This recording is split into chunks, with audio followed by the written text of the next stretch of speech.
Feche os olhos por um instante. Quero que você viaje comigo.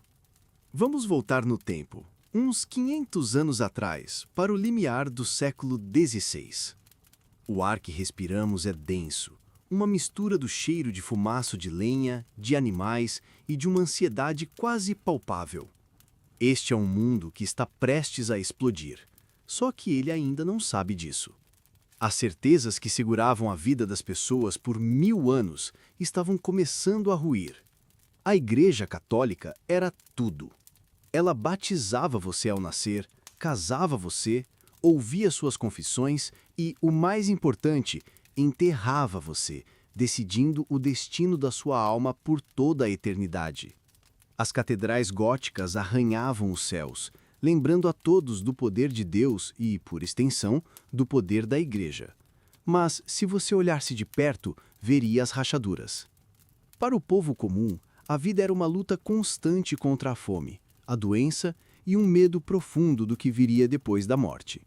O purgatório era tão real quanto a sua própria aldeia, um lugar de fogo e tormento, onde você pagaria por cada pecado. E a Igreja, que deveria ser o consolo, muitas vezes parecia mais um cobrador de impostos, dízimos, taxas e a última invenção, as indulgências, pedaços de papel que prometiam tirar seus entes queridos do fogo, por um preço, claro. E, no topo, em Roma. Em Roma, a coisa era ainda mais complicada. Os papas daquela época agiam mais como imperadores do que como pastores. Comandavam exércitos, viviam em um luxo que faria um rei corar e se envolviam em escândalos políticos e pessoais. A fé do povo simples estava sendo usada para financiar palácios e guerras a centenas de quilômetros de distância. Havia um ressentimento crescendo, um murmurinho baixo e constante, especialmente nas terras alemãs que se sentiam exploradas por Roma. Mas algo novo estava no ar. Uma lufada de vento chamada Renascimento. As pessoas estavam redescobrindo textos antigos, aprendendo grego e hebraico, e, com isso, uma nova e perigosa ideia começou a surgir. E se pudéssemos ler a Bíblia por nós mesmos, nas suas línguas originais, sem a intermediação de séculos de tradição? Um homem chamado Erasmo de Roterdã tinha acabado de publicar uma nova edição do Novo Testamento em grego. Mal sabia ele, mas tinha acabado de colocar uma bomba-relógio nas mãos da Europa.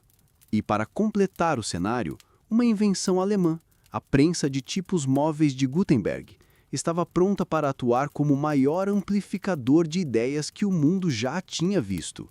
Uma ideia que antes levava anos para cruzar um país, agora podia viralizar em semanas. É nesse mundo, tenso, ansioso e pronto para a mudança, que nossa história começa. Em uma cidadezinha mineira, nascia um menino brilhante, atormentado e destinado pelo pai a ser um grande advogado. Ninguém, absolutamente ninguém, poderia imaginar que a busca desesperada desse menino por um pouco de paz para sua alma atormentada seria a faísca que atearia fogo a esse barril de pólvora. Então, acomode-se, porque esta é a história de Martinho Lutero. A Forja de um Rebelde, 1483 a 1517. 1. O menino que temia a Deus. O pai de Martinho, Hans Luder, era um homem duro como a rocha que ele escavava. Ele tinha saído da vida camponesa e, com suor e determinação, se tornado dono de minas de cobre. E ele tinha um sonho para seu filho mais velho. Martinho seria advogado. Teria prestígio, dinheiro e daria à família Luder um nome respeitado. Hans não estava criando um filho, estava forjando um legado. Imaginem crescer assim. A disciplina era brutal. Martinho contaria mais tarde que apanhou tanto da mãe por roubar uma noz que chegou a sangrar. Na escola, a mesma coisa. A palmatória era uma ferramenta de ensino tão comum quanto o giz. O que isso faz com a mente de uma criança? Grava uma imagem de autoridade que é sinônimo de punição. E se seu pai na terra é assim, como seria seu pai no céu? Para o pequeno Martinho, Deus não era um pastor amoroso, era um juiz terrível, com um livro de registros em uma mão e um raio na outra, esperando o menor deslize. Ele era um aluno brilhante, sem dúvida. Passou pelas melhores escolas e chegou à Universidade de Erfurt, o orgulho da Alemanha. Ele devorou os estudos, formou-se mestre e estava pronto para começar a faculdade de Direito. O sonho de Hans estava prestes a se realizar.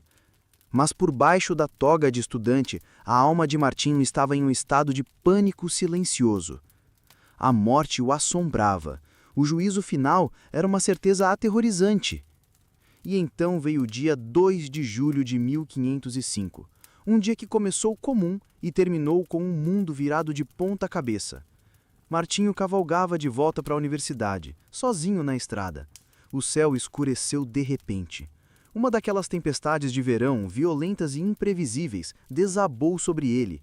A chuva era uma cortina d'água, o vento uivava, e então um clarão ofuscante e um som ensurdecedor. Um raio caiu tão perto que a força da explosão o jogou no chão.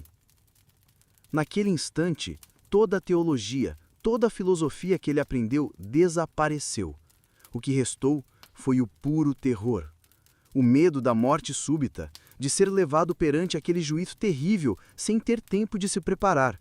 E no desespero ele gritou, não para Deus, mas para a santa de sua família, a protetora dos mineiros: ajuda-me, Santa Ana!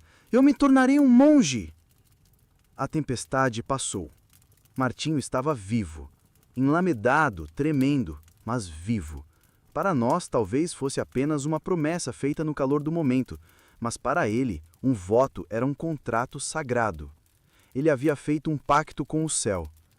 2 semanas depois, para o horror e a fúria de seu pai, Martinho deu um jantar para seus amigos, vendeu seus caros livros de direito e bateu nos portões do mosteiro agustiniano. Ele não estava entrando para um mosteiro, estava fugindo da ira de Deus, buscando o lugar mais seguro que podia imaginar. Mas a paz que ele procurava não estava lá. Pelo contrário, o mosteiro se tornou uma panela de pressão para sua ansiedade. Ele se tornou o supermonge. Jejuava por dias, dormia sem cobertores no inverno congelante, se açoitava. E as confissões? Ah, as confissões!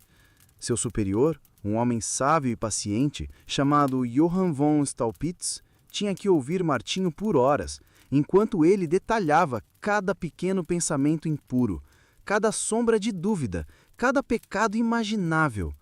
Staupitz viu que aquele jovem não estava buscando o perdão, estava tentando arrancar a certeza da salvação de Deus à força.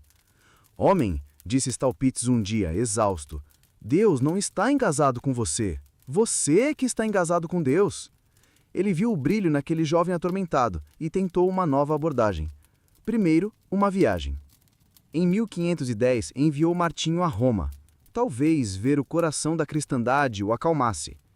A viagem foi a pé, uma peregrinação cheia de esperança.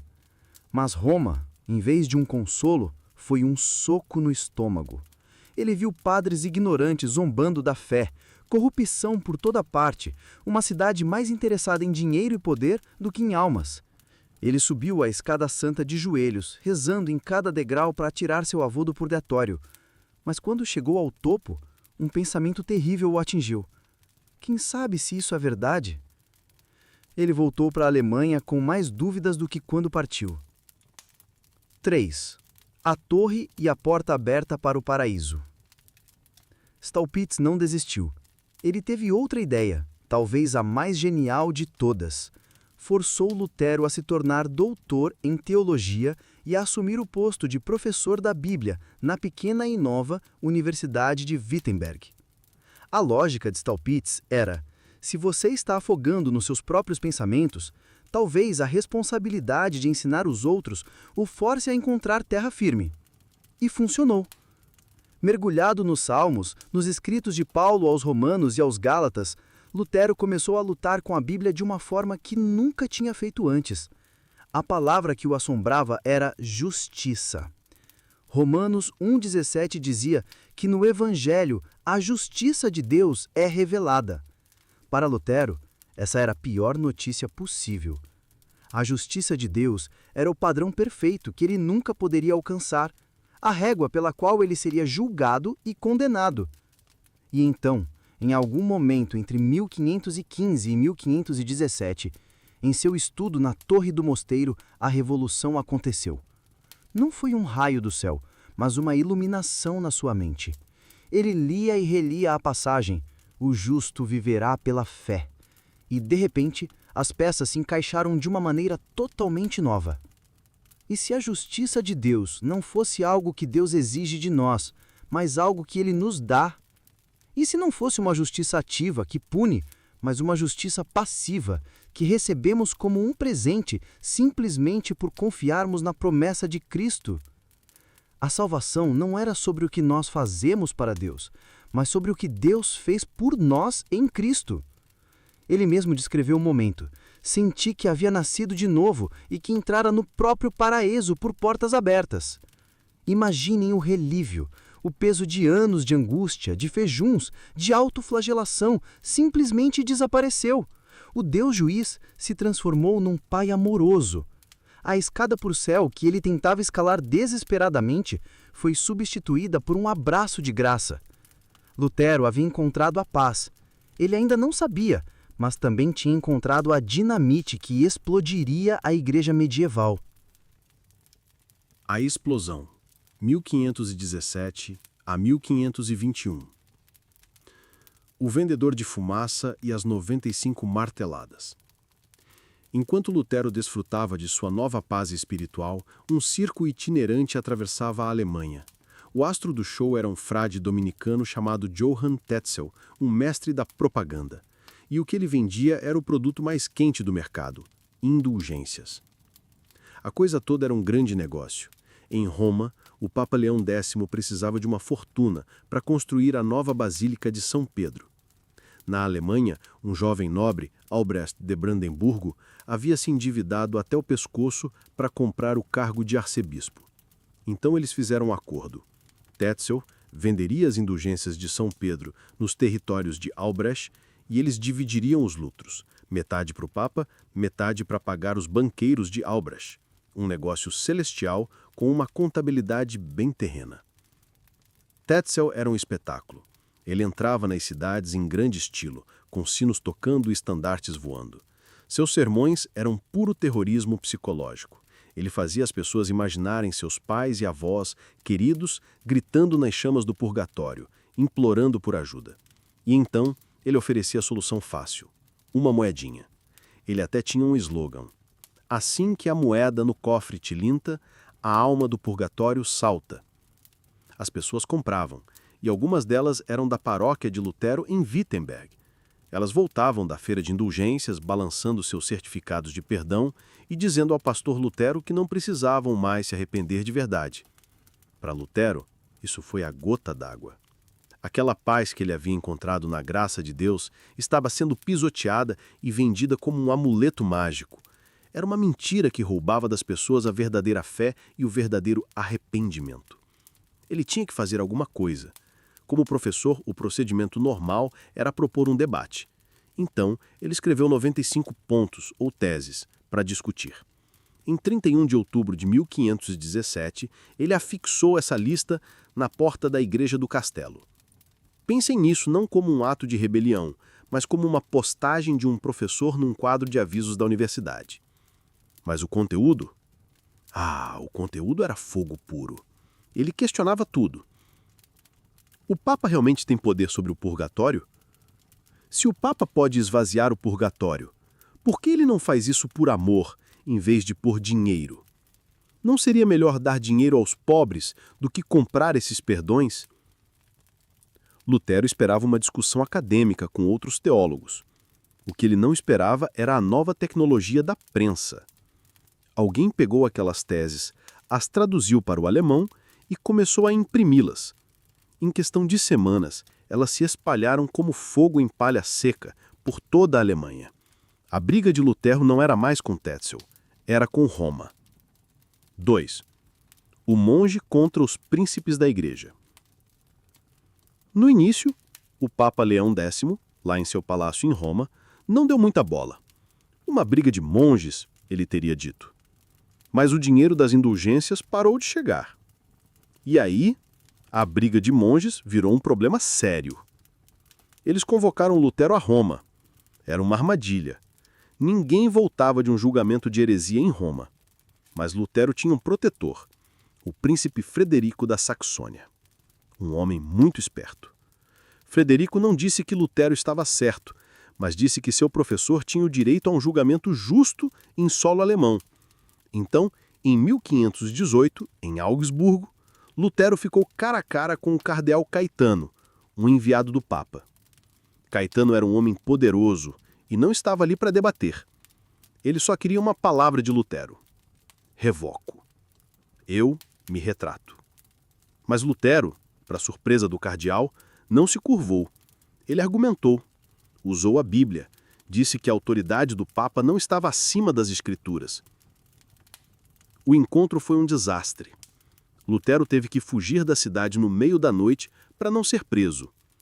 A coisa ficou ainda mais séria no ano seguinte, em Leipzig. Lá, ele debateu com um teólogo brilhante e agressivo chamado Johann Eck. E Eck era bom. Ele encurralou Lutero, forçando-o a admitir publicamente coisas que talvez ele só pensasse em particular. Ele o fez admitir que acreditava que não só os papas podiam errar, mas os grandes concílios da igreja também.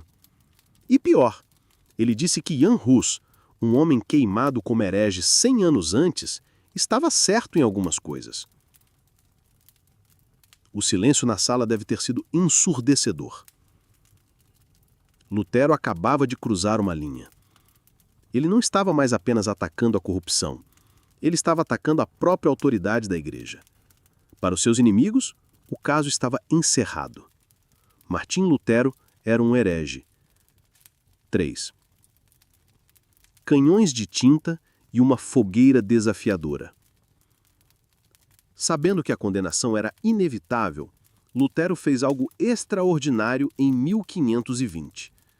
Com uma caneta na mão, ele disparou 3 canhões de tinta que abalariam as fundações da cristandade. O primeiro foi um chamado aos nobres alemães pedindo que eles mesmos reformassem a igreja, já que Roma se recusava. O segundo foi um ataque teológico devastador aos sacramentos da igreja, dizendo que Roma os usava para manter o povo em cativeiro. E o terceiro foi um pequeno livro, bonito e poderoso, sobre a liberdade do cristão, explicando como a fé nos liberta para servir aos outros por amor.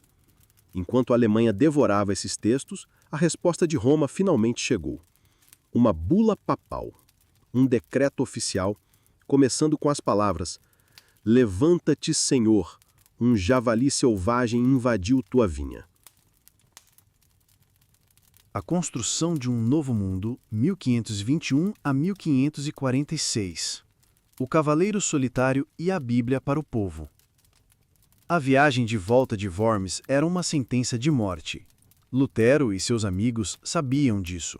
E, como esperado, no meio de uma floresta, sua pequena carroça foi atacada por cavaleiros mascarados. Eles o arrancaram de lá e desapareceram na floresta. A notícia se espalhou. Lutero foi assassinado.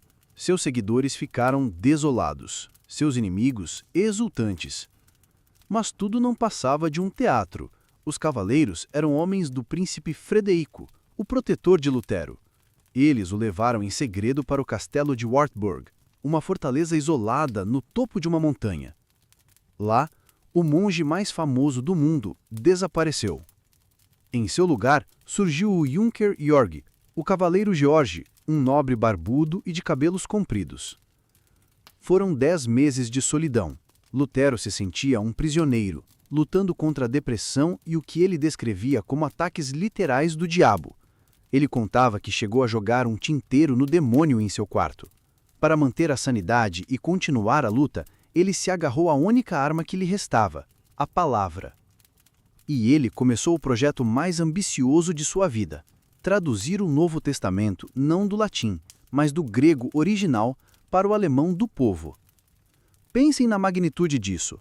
Era como se hoje alguém traduzisse os textos mais complexos da ciência para uma linguagem que qualquer pessoa pudesse vender no TikTok. Ele não queria uma tradução literal e empoeirada. Ele queria que as pessoas ouvissem Jesus e os apóstolos falando como seus vizinhos. Ele encontrou o ritmo, a poesia e a força da língua alemã e, no processo, praticamente a inventou como a conhecemos hoje. Em apenas 11 semanas, um trabalho insano, ele terminou. A Bíblia para o povo estava a caminho. Mas enquanto o cavaleiro solitário traduzia, em Wittenberg, a revolução que ele começou ameaçava devorar a si mesma. Seus seguidores mais radicais achavam que ele não tinha ido longe o suficiente. Começaram a quebrar estátuas nas igrejas, a mudar o culto à força, a expulsar padres. A liberdade do evangelho estava virando o caos. Lutero viu que precisava voltar. Arriscando a própria vida, ele abandonou seu disfarce e cavalgou de volta para Wittenberg. Mas ele não chegou gritando ordens. Ele subiu no púlpito e por 8 dias seguidos ele pregou. Com uma calma impressionante, ele ensinou sobre paciência, sobre amor ao próximo, sobre não forçar a fé em ninguém. E a cidade o ouviu. A ordem foi restaurada. Lutero provou que não era apenas um rebelde, mas também um pastor. 2. Um casamento escandaloso, um lar feliz e uma guerra terrível. Os anos seguintes foram de uma atividade frenética. Como se constrói uma igreja do zero?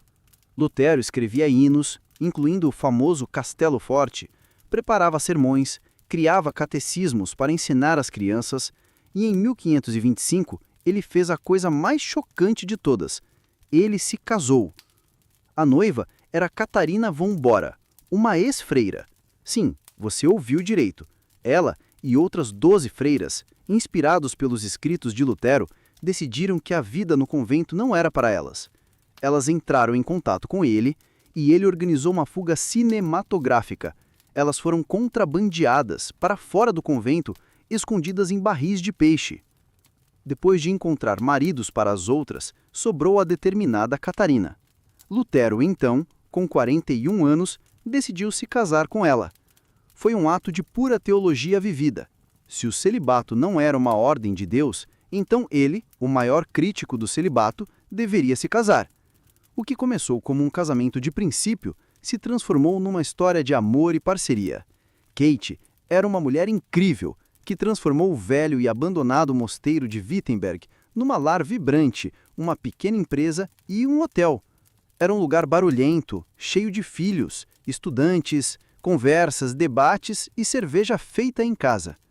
O Lutero, o homem que desafiou o imperador, era em casa um marido e um pai amoroso, que mostraram um lado terno e engraçado que poucos conheciam.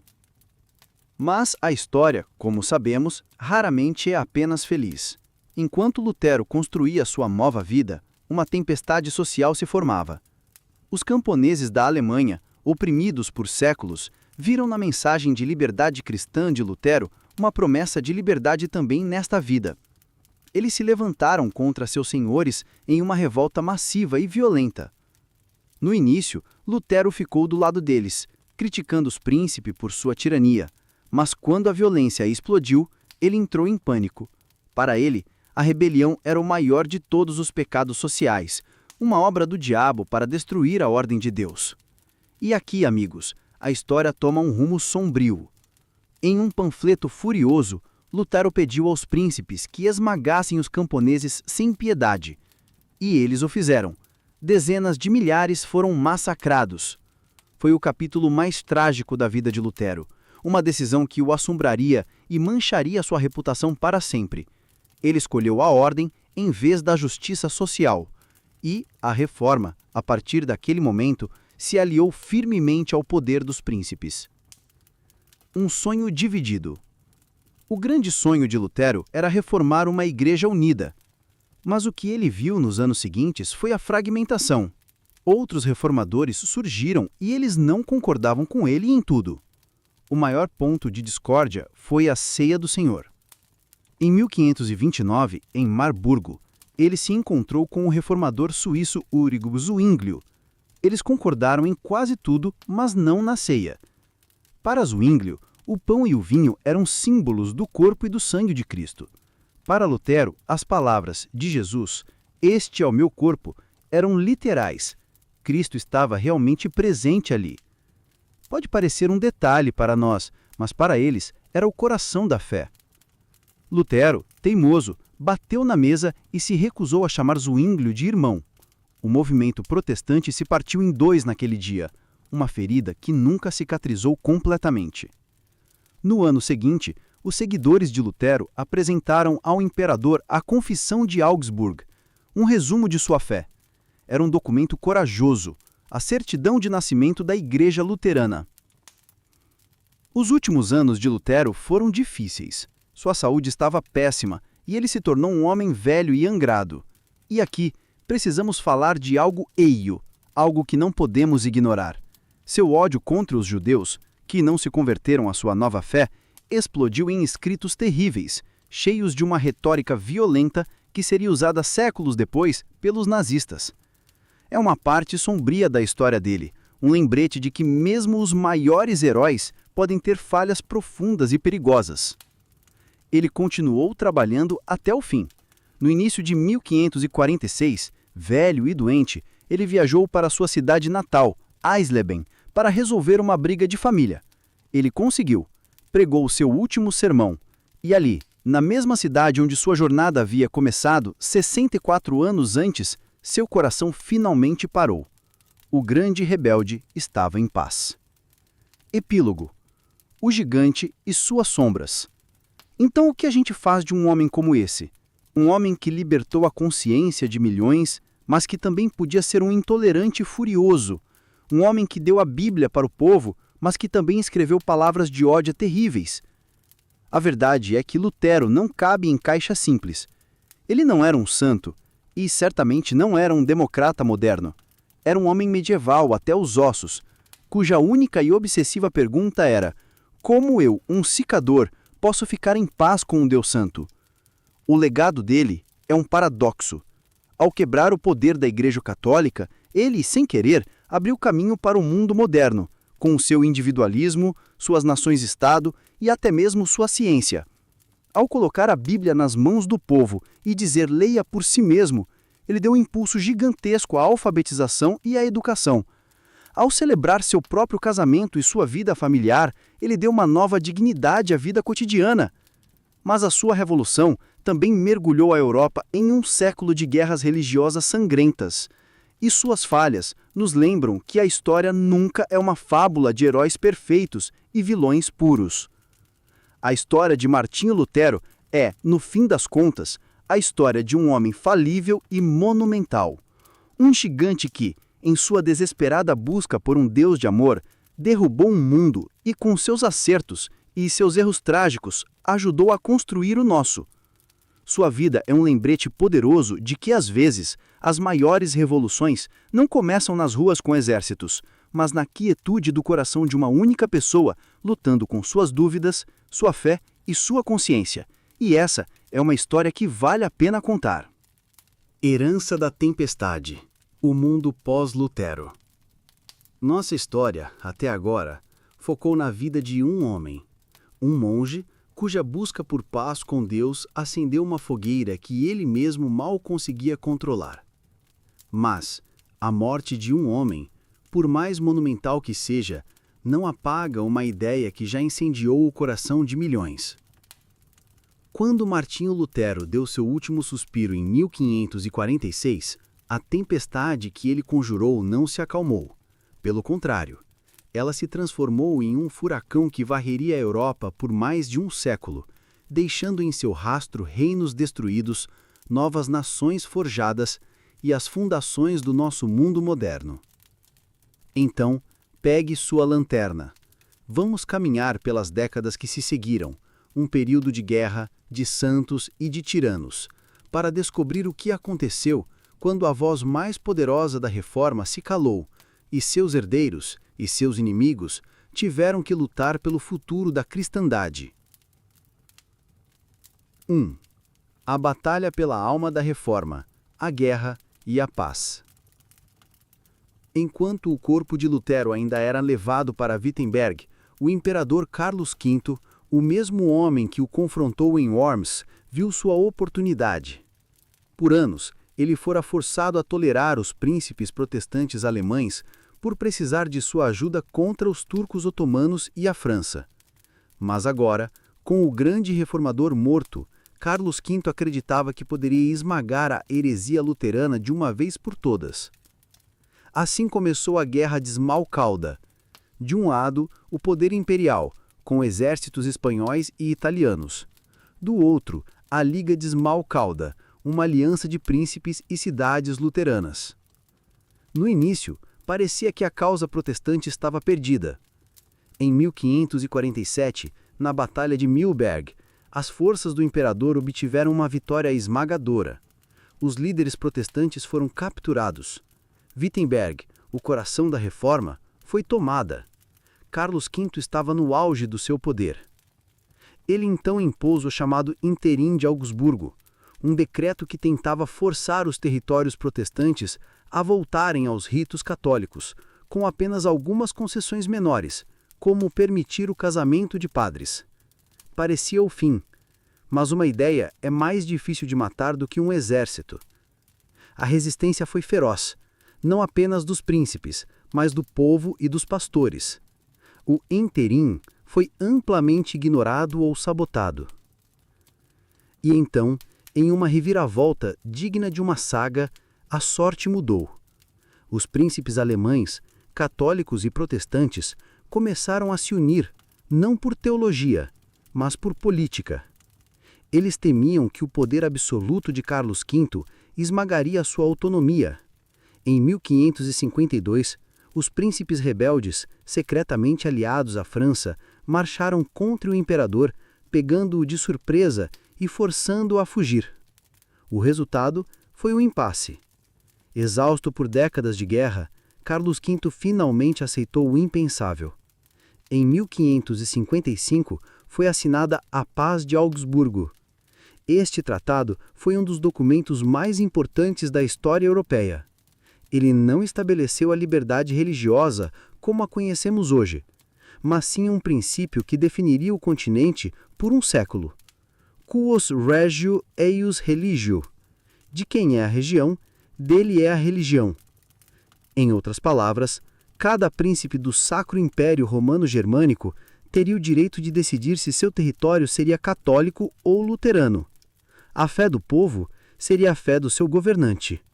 O luteranismo, pela primeira vez, era uma religião legalmente reconhecida. A unidade religiosa da Europa medieval estava oficialmente morta e enterrada. Lutero, póstumamente, havia vencido a guerra pela sobrevivência de seu movimento. Mas a paz era frágil, e a caixa de Pandora da divisão religiosa estava escancarada. 2. Os filhos rebeldes de Lutero, Calvino e a expansão da tempestade. Enquanto o corpo de Lutero ainda era levado para Wittenberg, as ideias da reforma se espalhavam e, como sementes levadas pelo vento, brotavam de formas diferentes em solos diferentes. Lutero deu o pontapé inicial, mas a segunda geração de reformadores construiria edifícios teológicos e sociais que ele mesmo talvez não reconhecesse. O mais importante desses filhos rebeldes foi um francês brilhante, lógico e austero, chamado João Calvino. Se Lutero foi o profeta vulcânico da Reforma, Calvino foi seu arquiteto e sistematizador. Forçado a fugir da França católica, ele se estabeleceu na cidade suíça de Genebra e a transformou em um laboratório para a sua visão de uma sociedade cristã. Genebra se tornou a Roma protestante, um refúgio para exilados de toda a Europa. Calvino pegou as ideias de Lutero, a soberania de Deus, a autoridade das Escrituras e as levou às suas conclusões lógicas. Sua obra-prima, As Institutas da Religião Cristã, tornou-se o manual definitivo da teologia reformada. Ele é mais conhecido por sua doutrina da predestinação, a crença de que Deus, desde a eternidade, já escolheu quem será salvo e quem será condenado. Para seus seguidores, isso não era motivo de pânico, mas de uma confiança profunda na graça de Deus, que não dependia em nada do mérito humano. O calvinismo era mais internacional e, em certo sentido, mais radical que o luteranismo. Enquanto os luteranos dependiam da proteção dos príncipes, os calvinistas, frequentemente minorias perseguidas, desenvolveram uma teologia que lhes permitia resistir a governantes tiranos. De Genebra, suas ideias se espalharam para a França, os huguenotes, para a Escócia, através do impetuoso John Knox, que fundou o presbiterianismo, para a Holanda, onde alimentou a revolta contra a Espanha, e para a Inglaterra, com os puritanos, que mais tarde levariam suas crenças para a América do Norte. A Reforma também teve uma ala mais radical, os anabatistas. Eles eram os outsiders da Reforma. Acreditavam que o batismo só era válido para adultos que fizessem uma profissão de fé consciente, rejeitando o batismo infantil. Eles defendiam uma separação total entre igreja e Estado e, em sua maioria, eram pacifistas, recusando-se a pegar em armas ou a fazer juramentos. Por isso, foram brutalmente perseguidos tanto por católicos quanto por protestantes, que os viam como anarquistas perigosos. E na Inglaterra, a reforma tomou um rumo completamente diferente, impulsionada mais pelo desejo do rei Henrique VIII por um herdeiro homem do que por uma crise de consciência. Quando o Papa se recusou a anular seu casamento, Henrique simplesmente rompeu com Roma, declarou-se o chefe da Igreja da Inglaterra e tomou as terras dos mosteiros. Foi uma reforma política, não teológica. No entanto, uma vez que a porta foi aberta, as ideias protestantes de Lutero e Calvino inundaram o país, moldando o anglicanismo de uma forma única. A tempestade de Lutero havia se tornado muitas tempestades, cada uma com sua própria força e direção. 3. O Império contra-ataca. A Contra-Reforma. Por décadas, a Igreja Católica pareceu paralisada pela revolta protestante. Mas o gigante ferido finalmente despertou. A resposta, conhecida como Contra-Reforma ou Reforma Católica, foi um movimento de duas frentes: reafirmar suas doutrinas e reformar seus próprios abusos. O grande evento dessa reforma foi o Concílio de Trento, que se reuniu intermitentemente entre 1545 e 1563. Se os protestantes gritavam, somente a Escritura, Trento respondia, a Escritura e a tradição. Se os protestantes diziam, somente a fé, Trento respondia, a fé e as obras. O concílio reafirmou os 7 sacramentos, a autoridade do Papa e a doutrina do purgatório.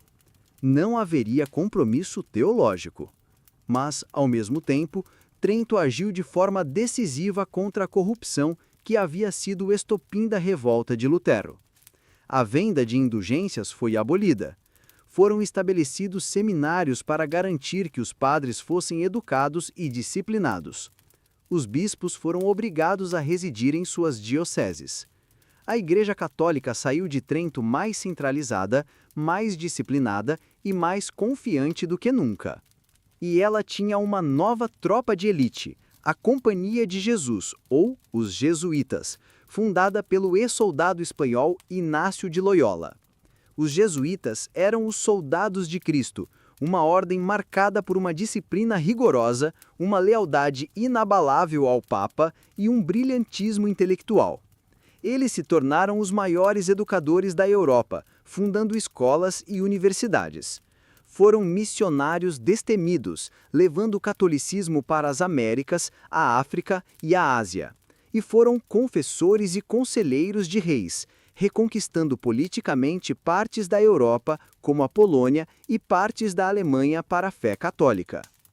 A Europa se tornou um campo de batalha ideológico. De um lado, o fervor missionário dos jesuítas. Do outro, a pregação apaixonada dos pastores protestantes. A guerra pelas almas definiria o próximo século. 4.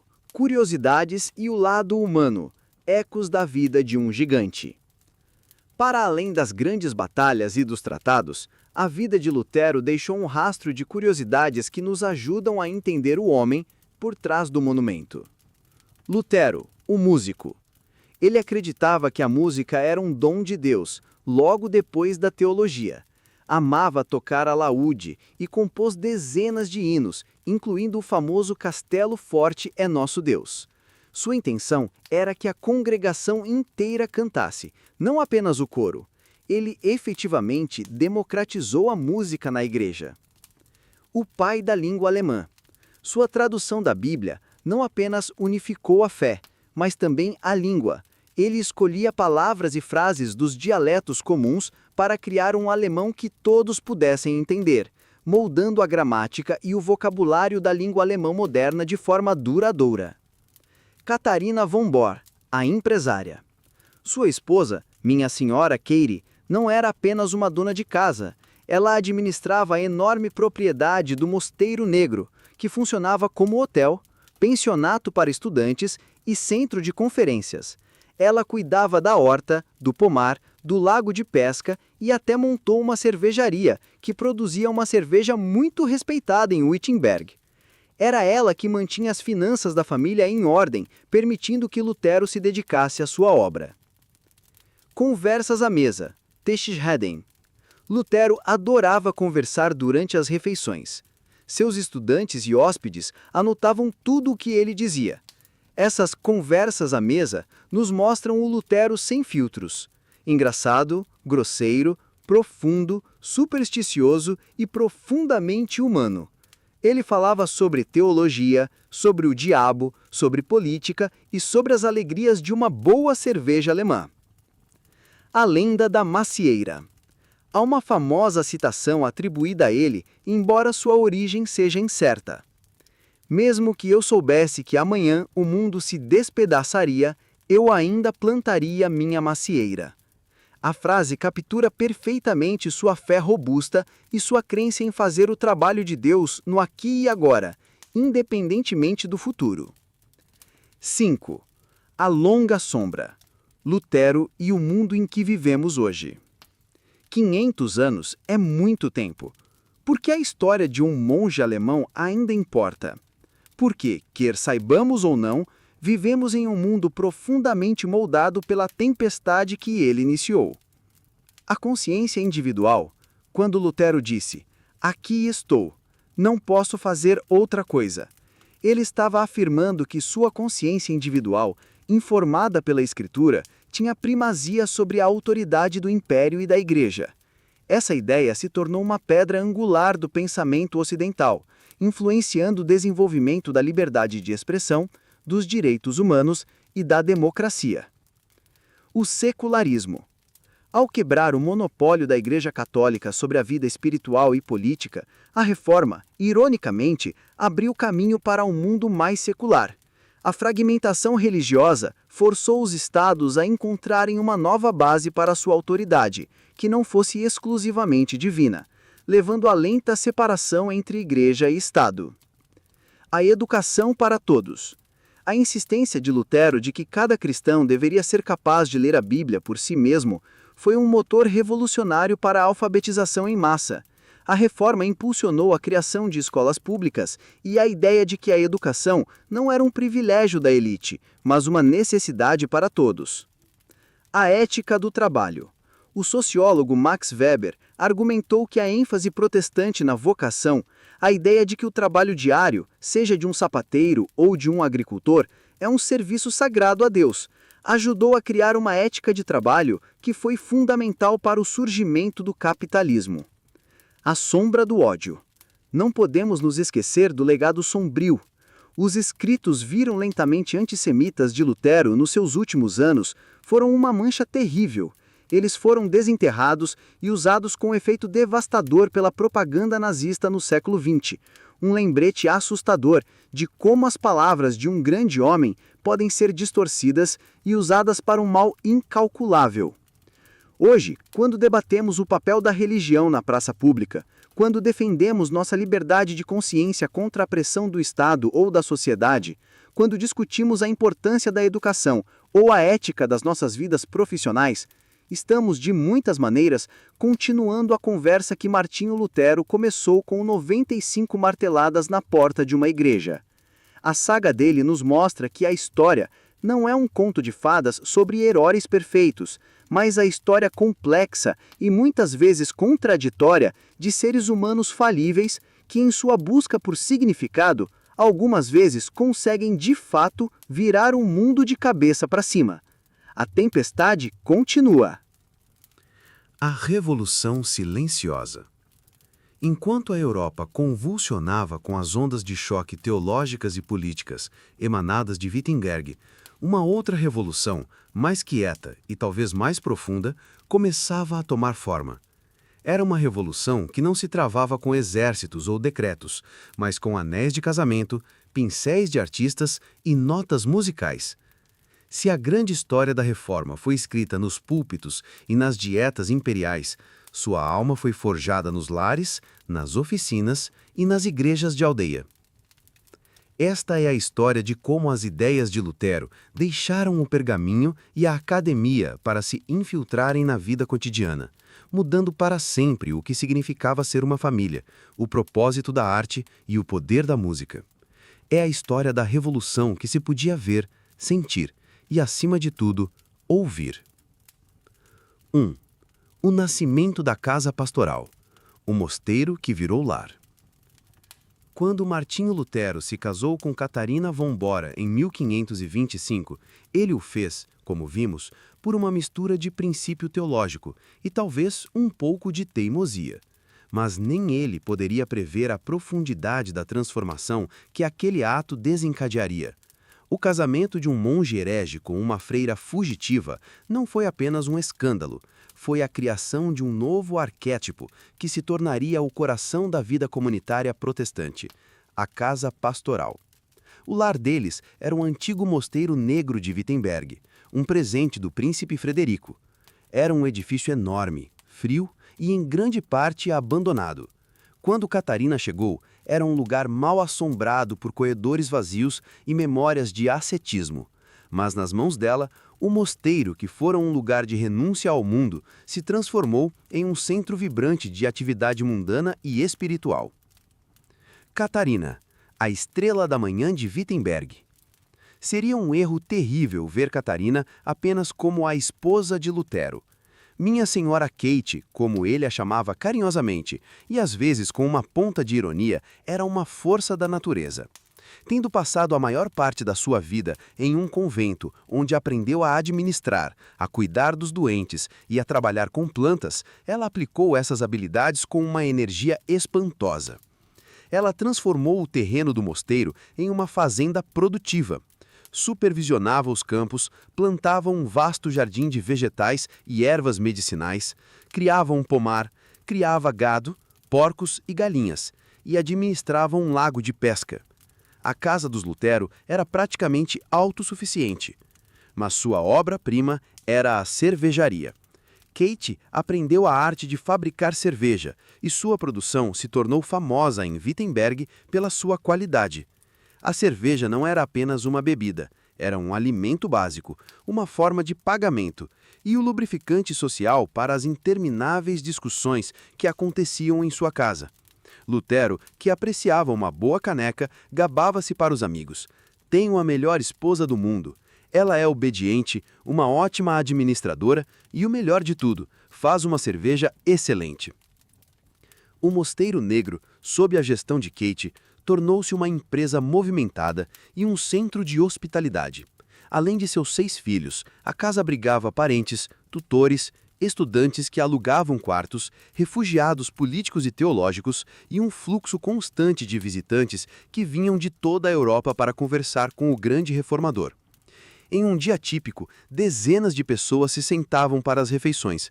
E quem orquestrava toda essa logística, desde a compra de grãos até o pagamento dos servos e a administração das finanças? Catarina. Lutero, que era notoriamente desorganizado com dinheiro, referia-se a ela como a estrela da manhã de Wittenberg, aquela que se levantava antes do amanhecer para colocar o mundo em ordem. As conversas à mesa. Teologia entre crianças e cerveja. O coração pulsante deste lar era a mesa de jantar.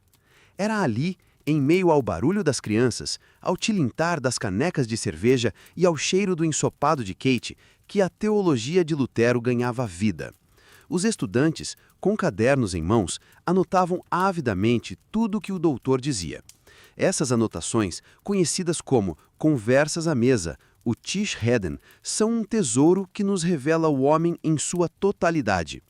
À mesa, ele não era apenas o reformador monumental. Era um marido, um pai e um anfitrião. Vemos seu humor terreno, suas superstições, sua ternura e suas explosões de raiva. Ele brincava com os filhos, aos quais amava profundamente. Quando sua filha Magdalena morreu aos 13 anos, seu sofrimento foi avassalador, revelando a dor de um pai por trás da fé inabalável. Ele debatia com os estudantes, testando seus argumentos, afiando suas ideias. E debatia com Catarina. O casamento deles não era um de submissão silenciosa. Kate tinha opiniões fortes, inclusive sobre teologia, e não hesitava em desafiar o marido, para a diversão dos estudantes. Lutero às vezes reclamava de sua teimosia, mas o respeito era evidente. Em todos os outros assuntos, eu cedo a minha Kate, mas quando se trata da palavra de Deus, o doutor Lutero assume. A revolução do cotidiano. Por que tudo isso é tão revolucionário? Porque por 1000 anos a Igreja tinha ensinado que a forma mais alta de vida espiritual era o celibato e a renúncia ao mundo. A vida familiar, o casamento, o trabalho secular, tudo isso era visto como uma concessão à fraqueza humana, um caminho espiritual de segunda classe.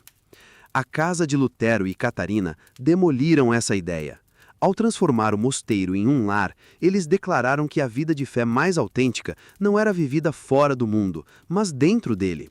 A graça de Deus não era encontrada apenas na cela de um monge, mas na troca de fraldas de um bebê, na administração de uma casa, na hospitalidade a um estranho e no amor entre marido e mulher. O casamento não era mais apenas um remédio para o sino, mas uma escola de caráter. O principal lugar onde a fé e o amor eram postos à prova e vividos diariamente. Essa valorização da vida doméstica e secular foi uma das mudanças mais profundas e duradouras da Reforma. A casa pastoral protestante, com um pastor casado, sua esposa competente e seus filhos, tornou-se um modelo para a comunidade. O lar, não apenas o mosteiro, tornou-se o centro da vida cristã. E tudo começou ali, naquele antigo mosteiro em Wittenberg, com uma ex-freira que sabia fazer cerveja e um ex-monge que aprendeu a ver a face de Deus no sorriso dos seus filhos. 2. A arte da reforma. O pincel que servia ao Evangelho. Quando a tempestade da reforma varreu a Europa, ela trouxe consigo uma crise de identidade para a arte. Por séculos, a arte ocidental fora quase que exclusivamente religiosa. As igrejas eram galerias de arte, com vitrais, esculturas e retábulos que contavam as histórias da Bíblia para uma população em grande parte analfabeta. A arte era a Bíblia dos iletrados. Mas para alguns reformadores, essa tradição era parte do problema. Homens como Andreas Kautstat, em Wittenberg, e depois o Auriculo Zwinglio, em Zurique, viam as imagens religiosas como uma violação direta do segundo mandamento: não farás para ti imagem de escultura. Para eles, as estátuas e pinturas eram ídolos que desviavam a adoração do verdadeiro Deus invisível. Em muitas cidades que abraçaram a reforma, surtos de iconoclastia eclodiram. Multidões invadiam as igrejas, quebrando estátuas, destruindo altares e cobrindo afrescos com cal. Era uma purificação visual, uma tentativa de livrar a fé de suas armadilhas materiais. Mas quando Lutero voltou de Wartenburg, ficou horrorizado com essa violência. Sua visão sobre a arte era muito mais pragmática e, em última análise, mais positiva. Ele concordava que as imagens não deviam ser adoradas. Não obstante, ele não via nada de inerentemente mal nelas. Se a arte podia ser usada para ensinar o erro, argumentou ele, também podia ser usada para ensinar a verdade.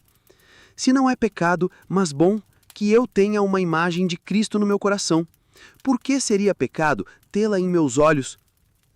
Escreveu ele. Para Lutero, a arte, assim como a música, era um dom de Deus que podia ser usado para a glória de Deus e para a edificação do povo. e ele tinha o artista perfeito para esta tarefa morando na mesma rua, Lucas Cranach, o Velho. Cranach, o artista da Reforma. Lucas Cranach era um dos grandes pintores da Alemanha, um mestre do Renascimento do Norte. Ele era o pintor oficial de Frederico o Sábio, um empresário astuto, era dono de uma farmácia e de uma gráfica, e um amigo próximo e padrinho de um dos filhos de Lutero. Quando a Reforma começou, Cranach colocou seu imenso talento e sua oficina a serviço da nova fé. Sua atelier se tornou na prática a agência de propaganda visual do movimento luterano. Primeiro, ele deu um rosto à Reforma. Os retratos icônicos de Lutero que conhecemos hoje, primeiro como um monge magro e ascético, depois como o cavaleiro George com sua barba e finalmente como o patriarca robusto e confiante, foram todos criados na oficina de Cranach. Esses retratos foram reproduzidos em massa, como gravuras, e distribuídos por toda a Europa. Eles transformaram Lutero de um nome em um panfleto, para uma presença visual reconhecível, o primeiro rosto de celebridade na era da imprensa. Mas a contribuição de Cranach foi muito além dos retratos. 3. O som da Reforma, a canção que libertou a Igreja. De todas as revoluções silenciosas iniciadas por Lutero, nenhuma foi talvez mais poderosa ou mais duradoura do que a revolução sonora que aconteceu dentro das igrejas. Para entender a magnitude dessa mudança, precisamos primeiro ouvir o silêncio. Imaginem um culto dominical antes da Reforma. O interior de uma igreja gótica é escuro, o ar pesado com o cheiro de incenso. A missa é inteiramente em latim, uma língua que o camponês ou o artesão na nave não entende. A música, quando há, é o canto gregoriano, complexo e etéreo, cantado por um coro de clérigos ou monges treinados, geralmente do coro alto, longe da vista do povo. A congregação é uma audiência passiva. Eles observam um ritual sagrado, mas não participam dele. A música da igreja era algo para ser admirado, não compartilhado. Lutero, que amava a música profundamente, via isso como uma tragédia. Para ele, a música não era um ornamento para o culto, era uma proclamação do Evangelho. Ao lado da palavra de Deus, disse ele, a música merece o maior louvor. Ele acreditava que o ato de cantar juntos não era apenas uma expressão de fé, mas uma forma de ensiná-la e fortalecê-la. O diabo, ele dizia, foge do som da música quase tanto quanto da palavra de Deus.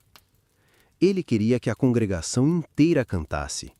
E para que cantassem, precisavam de canções que pudessem entender e melodias que pudessem seguir. Assim começou a grande explosão da inódia protestante. Hinos do povo para o povo. Lutero não era apenas um teólogo, ele era um poeta e um músico talentoso. Ele tocava alaúde, compunha e tinha um profundo conhecimento de teoria musical. Ele começou a escrever hinos em alemão, mas sabia que não podia fazer tudo sozinho. Convocou poetas e músicos de toda a Alemanha para ajudá-lo na tarefa de criar um novo repertório para a igreja. Sua abordagem era incrivelmente pragmática. Às vezes, ele pegava antigos hinos latinos e os traduzia, simplificando a melodia. Outras vezes, ele pegava salmos e os transformava em versos rimados. Mas sua técnica mais genial e controversa foi pegar melodias populares, seculares, canções que as pessoas cantavam nas tavernas e nos campos, e dar-lhes novas letras sagradas. Ele acreditava que o diabo não deveria ter todas as boas melodias. Essa prática foi revolucionária. Ela pegou a música do dia a dia do povo e a trouxe dentro da igreja, quebrando a barreira entre o sagrado e o secular. As pessoas vinham à igreja e ouviam melodias que já conheciam e amavam, mas agora com palavras que falavam da graça de Deus e da liberdade em Cristo. O canto congregacional tornou-se uma das marcas mais distintas e poderosas do luteranismo. Era uma declaração teológica cantada. Na nova igreja, a voz do povo importava. Castelo forte é nosso Deus, o hino da Reforma. De todos os hinos que Lutero escreveu, Nenhum captura melhor o espírito da reforma do que Castelo Forte é Nosso Deus, ou Ein feste Burg ist unser Gott.